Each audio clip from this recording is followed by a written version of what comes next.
ہمارے وہاں روایتوں میں متعدد نگینوں کی فضیلت وارد ہوئی ہے، جس میں عقیق بھی ہے، فیروزہ بھی ہے اور در نجف بھی ہے اور اس کے علاوہ بھی اور روایتیں ہیں، لیکن یہ تین نگینوں کی بڑی تاکید وارد ہوئی ہے۔ اور جو سب سے بڑی فضیلت ہے وہ فضیلت یہ ہے کہ اگر عقیق انسان پہنتا ہے تو روایتوں کی بنا پر اس کی دعائیں، خاص طور سے نماز کی دعائیں، پروردگار ضرور قبول کرتا ہے۔ اسی طرح سے فیروزہ بھی پروردگار نے برکتوں کا ذریعہ قرار دیا ہے، اور در نجف میں سرکار امیر المؤمنین کی بارگاہ کی زیارت کا ثواب رکھا ہے۔ لہٰذا ان تینوں کو پروردگار عالم نے مستحب قرار دیا ہے، ان تینوں نگینوں کو پہننا چاہیے۔ روایتوں میں انسان کی یعنی ایمان کی علامتوں میں ایک علامت ہے کہ اس کے داہنے ہاتھ میں انگوٹھی پائی جاتی ہو۔ یہ انگوٹھی داہنے ہاتھ کی انسان کے لیے اس لیے بافضیلت قرار دی گئی ہے کہ میدان محشر میں کامیاب ہونے والے وہ ہوں گے جو اصحاب یمین ہوں گے،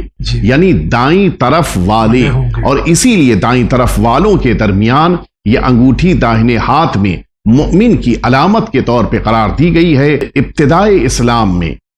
تمام رسالت مآب کے اصحاب اپنے داہنے ہاتھ میں انگوٹھی پہنتے تھے، یہاں تک کہ دور گزرتے رہے اور سرکار امیر المؤمنین کے دور میں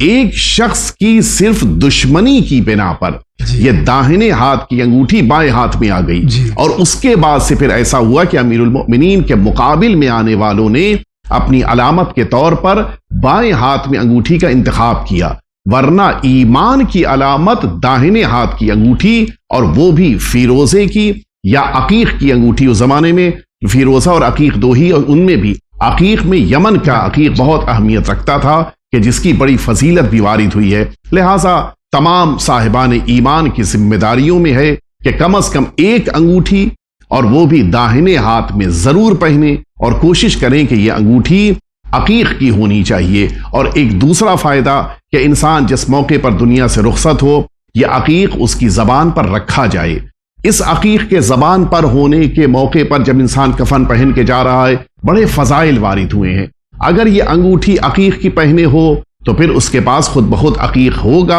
اور اس عقیق کو انسان کے ساتھ اس کی زبان پر رکھ کے جب دنیا سے رخصت ہو رہا ہو تو اس کے ساتھ قرار دیا جائے گا۔